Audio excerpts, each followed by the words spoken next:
नमस्कार साथियों, मैं संजय नामदेव। स्वागत है आपका चैनल पर। आज हम पढ़ने जा रहे हैं कक्षा 10वीं हिंदी के जो महत्वपूर्ण प्रश्न हैं। 1 नंबर वाले वस्तुनिष्ठ हमने आपको करवाए थे और इस भाग में हम 2 अंक वाले महत्वपूर्ण प्रश्नों की चर्चा आपसे करने जा रहे हैं। अति लघुत्तरी जो प्रश्न हमारे 2 अंक के हैं उनकी चर्चा हम आपसे करेंगे। तो साथियों, अगर आप चैनल पर नए हैं, चैनल को सब्सक्राइब कीजिए, लाइक कीजिए, दोस्तों के साथ शेयर कीजिए। और इससे पहले वाले वीडियो को आपने नहीं देखा, चैनल की प्ले स्टोर जाकर के देखिए। वहाँ पर प्रश्न बैंक आपको भी हिंदी की भी मिलेगी और साथ में 1 अंक के जो वस्तुनिष्ठ प्रश्न है वो भी आपको हम मिलेंगे। तो पहला हमारा प्रश्न है, गोपियों द्वारा उद्धव को भाग्यवान कहने में क्या व्यंग्य निहित है। तो उद्धव श्री कृष्ण के पास रहते हुए भी उनसे प्रेम नहीं कर सके, इसलिए गोपियों को वे भाग्यहीन ही लगते हैं।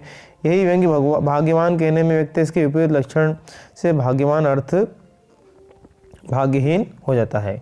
कवि की आंख फाल्गुन की सुंदरता से क्यों नहीं हट रही।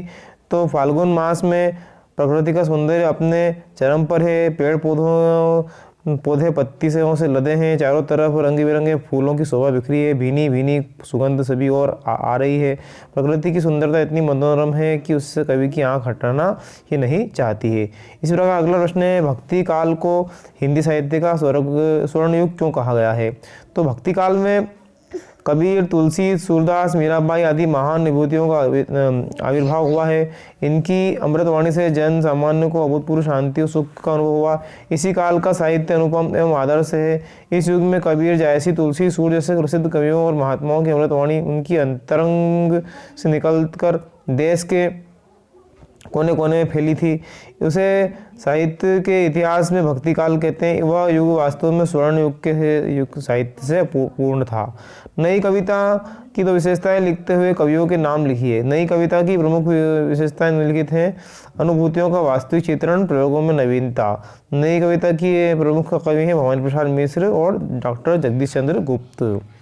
इसी प्रकार गिरिराज कुमार माथुर की 2 रचनाओं के नाम लिखे। तो गिरिराज कुमार माथुर की जो 2 रचना है उनका नाम है नाज और निर्माण और धूप के धान। इसी प्रकार सूर्यकांत त्रिपाठी जो निराला जी हैं उनकी 2 रचनाएं हैं। तो उनकी 2 रचनाएं अनामिका और आराधना। महाकाव्य किसे कहते हैं, 2 महाकाव्य के नाम लिखिए।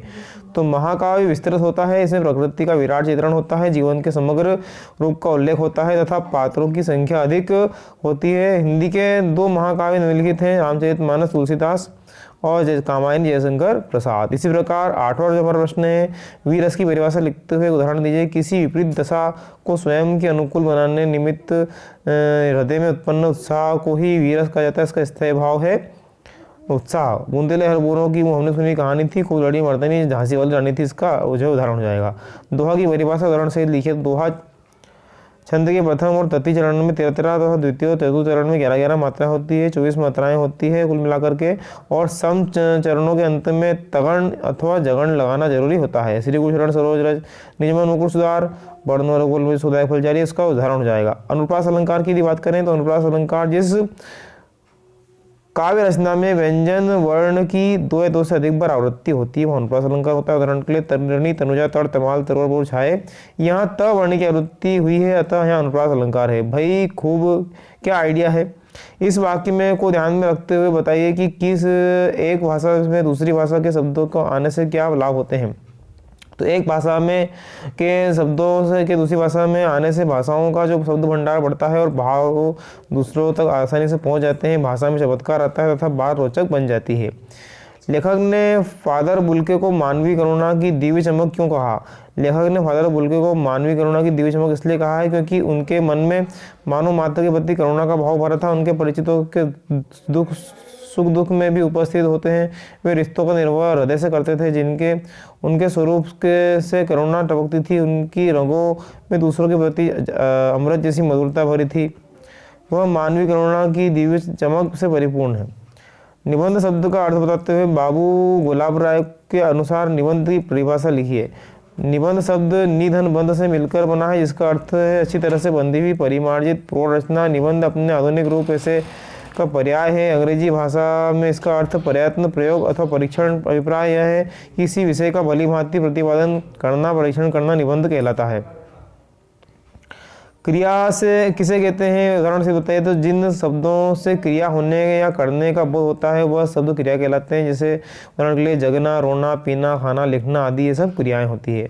समुच्चय बोधक किसे कहते हैं, उदाहरण से बताइए तो परिभाषा है जो एक शब्द या वाक्य को दूसरे शब्द या वाक्य से जोड़ते हैं वे संयोजक शब्द समुच्चय बोधक कहलाते हैं। जैसे और, किंतु, परंतु, इसलिए, क्योंकि, या, अथवा, एवं, तथा, लेकिन, हालांकि, अंतः, अतः आदि इस तरह से। उदाहरण के लिए राकेश और दिनेश, तो यहाँ और जो है वो, उसके बाद इसी प्रकार श्याम ने बहुत परिश्रम किया किंतु, तो यहाँ पे किंतु ये हमारा जो है वो शब्द हो जाएंगे। इसी प्रकार हमारा अगला प्रश्न है, आपके विचार से भोलेनाथ अपने साथियों को देखकर सिसकने से क्यों भूल जाता है। तो खेलने में बच्चे की सभा एक रुचि होती है। यदि उसे अपनी उम्र के बच्चे खेलते मिल जाए तो सब कुछ भूलकर खेलने में रम जाता है। यही कारण है कि भोलेनाथ अपने पिता की गोद में सिसक रहा था। जब वह अपने साथी बच्चों को खेलता देखता है तो उसका मन खेलने को लालच हो जाता है और वह सिसकना बंद करके खेलने के लिए उतर जाता है।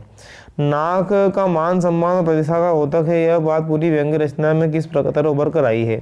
तो नाक मान सम्मान और प्रतिष्ठा से जुड़ी है। नाक कटने का अर्थ बेइज्जती है। प्रतिष्ठा की प्रतीक जार्ज पंचम की मूर्ति नाक का कटना स्वयं व्यंग्य है। व्यंग्य पत्थर की तलाश में है। भारत की मूर्तियों में की नाक मूर्ति से टूटी नाक से बड़ी यह करारा व्यंग्य है। अंत में भारत के आदमी की नाक मूर्ति पर फिट बैठती इसी भी व्यंग्य भारत है कि भारत में आम आदमी की नाक और जावे पंचम की प्रतिष्ठा है। नाक लगाने की प्रयासों से में व्यंग्य की बहुत गहरी कर दी है। नाटक और एकांकी में कोई दो अंतर लिखे तो नाटक के मुख्य अंतर है। नाटक में एक अंक होता है, नाटक में अनेक अंक होते हैं, एकांकी में एक अंक होता है। नाटक में आधिकारिक के साथ सहायक और गौण कथाएं होती है। एकांकी में एक ही कथा का या घटना रहती है। कथानक की विकास प्रक्रिया धीमी होती है। यहाँ कथानक आरंभ से ही चरम और लक्ष्य की ओर द्रुत गति से बढ़ता है। नाटक में कथानक के फैलाव और विस्तार रहता है। एकांकी में कथानक में घनत्व रहता है। आषाढ़ का एक दिन जैसे मोहन राकेश का है, भारतेंद्र चंद का अंधेर नगरी, इस तरह से यह एकांकी है। साथियों, इसके बाद के प्रश्नों की हम केवल चर्चा करेंगे, इसके उत्तर की चर्चा आपसे नहीं कर पाएंगे और इसके उत्तर को आपको खुद को ढूंढ करके लिखना और अगर आपको नहीं मिलते हैं बताइएगा, हमको जरूर आपके इसके बारे में बताएंगे। तो प्रश्न हमारा 18वां है, परशुराम ने क्रोध करने पर लक्ष्मण के ने धनुष टूट जाने के लिए कौन कौन से तर्क दिए। इसी प्रकार कवि ने कठिन यथार्थ के पूजन की बात क्यों कही। राम भक्ति शाखा की मुख्य विशेषताएं, प्रयोगवादी काव्य की विशेषताएं संक्षेप में बताइए। तुलसीदास की तो रचनाओं के नाम लिखिए, जयशंकर प्रसाद की तो रचनाओं के नाम लिखिए। साथ ही इस तरह से मैं आपको महत्वपूर्ण प्रश्न की चर्चा आपसे करने जा रहा हूं। जो प्रश्न आपको आते भी हैं इनको रिविजन के रूप में आप कर सकते हैं। खंड काव्य की परिभाषा एवं एक उदाहरण खंड काव्य का नाम लिखिए। शांत रस की परिभाषा लिखते उदाहरण लिखिए। चौपाई छंद की परिभाषा उदाहरण सहित लिखिए। उत्प्रेक्ष अलंकार की परिभाषा उदाहरण सहित लिखिए। भगत ने अपने बेटे की मृत्यु पर अपनी भावनाएं किस तरह व्यक्त की। पाठ में आए उन प्रसंगों का नाम लिखिए जिनमें फादर खुलके का प्रेम हिंदी प्रेम प्रकट होता है। कहानी में कौन कौन से तत्व होते हैं। जीवनी और आत्मकथा में कोई दो अंतर बताइए। निपात शब्द किसे कहते हैं स्पष्ट कीजिए। निम्नलिखित मुहावरों का अर्थ बताते वाक्य में प्रयोग कीजिए। अंधे की लाठी दांत खट्टे करना। जार्ज पंचम की लाट की नाक को पुनः लगाने के लिए मूर्तिकार ने क्या क्या यत्न किए। एक संवेदनशील युवा नागरिक की हैसियत से विज्ञान का दुरुपयोग रोकने में आपकी क्या भूमिका है। पाठ्य मुक्तक और गई मुक्तक में कोई दो अंतर लिखिए। रस किसे कहते हैं इसकी परिभाषा लिखिए। बताइए कि रस की निष्पत्ति कैसे होती है। निम्नलिखित वाक्यों में समुच्चय सूचक छांटिए। तुम सो जाओ ताकि मैं चला जाऊं। राजीव खाना खा ले तो लेट लेगा। तुम उसका सहयोग करो जिससे वो पास हो जाए। भी, ही तथा भर निपात शब्दों का प्रयोग करते हुए वाक्य बनाइए। उज्ज्वल गाथा कैसे गाओ। मधुर चांदनी रातों की कथन के माध्यम से कवि ने क्या कहना चाहता है। गोपियों ने उद्धव से योग की शिक्षा कैसे लोगों को देने की बात कही। दो प्रयोगवादी कवियों के नाम तथा एक एक रचना का नाम लिखिए। कृष्ण भक्ति शाखा की प्रमुख विशेषताएं लिखिए। मुक्तक काव्य किसे कहते हैं। विभत्स रस की परिभाषा लिखते हुए एक उदाहरण दीजिए। रूपक अलंकार की परिभाषा उदाहरण सहित लिखिए। संचारी भाव किसे कहते हैं, इनकी कितनी संख्या मानी गई है। भगत की पुत्र वधु उन्हें अकेले क्यों नहीं छोड़ना चाहती थी। लेखिका मनु भंडारी के व्यक्तित्व पर किन किन व्यक्तियों का किस रूप में प्रभाव पड़ा। इसी के बाद में एकांकी किसे कहते हैं, दो एकांकियों के नाम उनके लेखक सहित लिखिए। कहानी और उपन्यास में कोई दो अंतर लिखिए। सर्वेश्वर दयाल सक्सेना की दो रचनाओं के नाम, स्वयं प्रकाश की दो रचनाओं के नाम। क्रिया विशेषण किसे कहते हैं, उदाहरण सहित लिखिए। हिरोशिमा की घटना विज्ञान का भयंकर कर्तम रूप दुरुपयोग है। आपकी दृष्टि में विज्ञान का दुरुपयोग कहाँ तक और किस तरह से हो रहा है। जॉर्ज मंचम की लाट पर किसी भी भारतीय नेता, यहाँ तक कि भारतीय बच्चे की नाक भी फिट न होने की बात के से लेखक किस तरह और संकेत करना चाहता है। माँ ने अपनी बेटी को क्या क्या सीख दी है। लक्ष्मण ने वीर योद्धा की क्या क्या विशेषताएं बताई। भक्ति काल की प्रमुख विशेषताओं का उल्लेख कीजिए। छायावाद के दो कवियों के नाम, उनकी एक एक रचना के नाम लिखिए। प्रबंध काव्य किसे कहते हैं, इसके भेद बताइए। इसी तरह से रोद रस की परिभाषा उदाहरण सहित हमको लिखना है। छंद किसे कहते हैं, कितने प्रकार के होते हैं। वास्तविक अर्थों में संस्कृत व्यक्ति किसे कहा जा सकता है। रेखा चित्र किसे कहते हैं। कहानी किसे कहते हैं, दो कहानीकारों के नाम लिखिए। मनु भंडारी की दो रचनाओं के नाम लिखिए। राम लक्ष्मण बेनीपुरी की दो रचनाओं के नाम लिखिए। ये हमारे जो महत्वपूर्ण प्रश्न 2 नंबर के, उनकी चर्चा हमने आपसे की है, जिन्हें आप अपनी पुस्तक से बहुत विशेष करके ध्यान करके याद कर लेंगे, रिविजन कर लेंगे और परीक्षा की दृष्टि से ये बहुत महत्वपूर्ण प्रश्न है। इसके बाद हम 3 नंबर और 4 नंबर प्रश्नों की चर्चा भी आपसे करेंगे। यदि आप कमेंट बॉक्स में हमसे अपेक्षा रखेंगे तो ये हमको बता पाएंगे, और इन प्रश्नों के भी उत्तर आपको अगर नहीं मिल पाते तो आप हमें बताइएगा, हम इसके ऊपर भी वीडियो बनाकर के आपको बता देंगे। इसलिए आप चैनल पर आए, धन्यवाद।